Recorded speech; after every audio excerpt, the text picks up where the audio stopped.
found out that maybe because I'm German, so openness and directness was pretty much the same for me. If I'm direct to you, I tell you what I think, and if I'm open to you, I tell you, what I think. So for some reason I thought it's the same, but I did some research and it actually wasn't quite the same. And I had some help from Linda Beamer, I don't know if you know them. She is an expert in intercultural communication, intercultural marketing, I think. And she was like, so how do you actually want to collect, how do you want to measure openness? So I did some research and I found out it's actually not what I wanted to do. I wanted to focus on directness, and open communication is a part of directness. So make sure you actually know what you want to do. That's what I meant. And I went away from multicultural teams in organizations because I had that great idea in my first proposal to, go into a company, find an international company, go in there. I think my data collection methods were observations, survey, interviews, maybe something else. But once I was actually, I had to start my research, I was like, okay, so I need an international company. How do I get access to an international company? I didn't know anyone over here, like I'm not from New Zealand, and I didn't really know how to do this. And so I struggled finding an international company that allows you access to sensitive information. You have to, you need time, like managers and employees, whomever you're going to talk to, they need, it takes time. So make sure you have access to, if you want to do it with the company or with participants, make sure you can actually get access to them, and you can get access in time, because your research, like the time you have, 1 year sounds, or like 1.5 semesters sounds quite long, but it's actually not that long. So I know that VT, for example, I don't even know what happened to her, but she wanted to do it with Air New Zealand. I think she was working for Air New Zealand. She was an older student. And so she got access to Air New Zealand, and they said, yeah, that's great, you can do that, it's a great research project. So she started doing all her, she started writing the whole thing, and I think she had a really good idea. But in the end, Air New Zealand said, oh, I'm sorry, actually we don't want to do it anymore. So her whole process, her whole research design process was built on that company and access to that company, and all of a sudden they said, sorry. So she was, I don't really know what happened to her actually, but yeah. What I wanted to say was, if you decide to do it with a company, make sure you're aware that you have to find a company allowing you access, and that you have to do it in the given time frame you have. That's why I went away from the international company and from multicultural teams to business settings, and I used focus groups, and some of you might know. I had scenarios, written scenarios, and critical incidents in the form of scenarios, and discussed them with students at Unito. And yeah.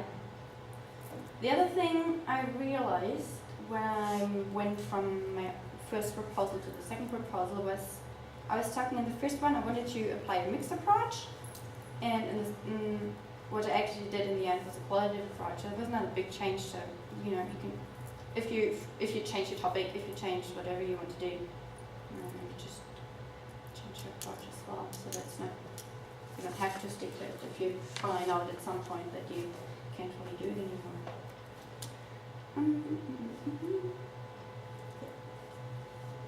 Okay, focus groups. I did focus groups to collect my data. So that's the only thing I can talk about as a means to collect the data. I use focus groups as a standalone data collection method, which you can do, but of course data triangulation is always good, and it's probably better than only having one means to collect your data. I was quite lucky because my focus groups were great. I got the data I was after. I got really rich enough data which I could work with. But if I would have been unlucky, I would have, been in trouble. Yeah, I wouldn't have data to work with. So I was quite lucky that maybe it was not the best idea. it worked in the end for me. So yeah, different means of collecting data. Also for verifying your your research. I used the group effect of the focus group because I was after, like my broader topic was intercultural communication, and so I wanted to know how culture affects people's perceptions. So the group effect of the focus group was important for me because I was not after how individual, like it is a kind of an individual level, but I was not after the individual itself, but you know, on the group level, how culture influences their perception. Group size of focus groups are usually discussed to be, I think, 6 to 12 people. 12 is a bit much, I think, and it always depends on what you want to research. Like I was after rich in-depth data, so that was really good for me to have a smaller group. And if you're after something else, you might want to have a bigger group to discuss more, but not so much in depth. I had 4 participants for 2 of my focus groups, which is still alright, because what I wanted was the rich data, which I got in the end, I believe. So yeah, by varying the size of the focus group, you can also, you will probably get different data, so make sure you choose the right size of the focus group as well. Participants, yeah, as I said before, it's you need time to recruit your participants, and not only if you do it with students, but if you want to have an interview partner or a company or whatever, it takes time to get them, and especially when you have a focus group and you need different people come together at the same time, it's quite tricky sometimes to get 5 people, 6 people showing up at the same time to actually do your group interview. I did a pilot before I did my actual focus group, which was really helpful. The pilot, I did the pilot to test the suitability of my questions I wanted to ask, of the structure of the focus group. I shot the video, I tested how the video was received by my pilot participants, and my scenarios. The pilot was really important for me because I needed to make sure that the focus group is the right method to collect the data I was after, and to test the suitability of the questions, if the questions really allow me access to information I wanted to receive from my participants. So a test run was really helpful for me, and if you want to do something like that, like interviews or focus groups or whatever, make sure you test it somehow before. I basically, yeah. So, did you test it on the same group of No. I had different participants. They were from different cultures as well. So my focus groups were culture specific, but the pilot had participants with different cultures. So I wanted to know how people from different cultures interpret my questions or how they would answer. So we'd get feedback from, if you collect data from different cultures, you have to make sure that your questions suit each culture. So I had different cultures in my pilot to make sure that that the questions I had will actually allow me to receive data. And that piloting was really important in your case because you changed quite a lot your scenarios as a result. I changed a bit of my, I think I had 4 scenarios for the pilot, so I cut one out, which had really bad feedback. And I changed some of the others, because it turned out they wanted more information, they wanted this, they wanted that. So I changed it to make sure in the actual focus group it will be alright. And that kind of piloting indicates the strength of your research and design, right? Because you test and see how things work. Yeah. Okay, that was the focus group. And last but not least,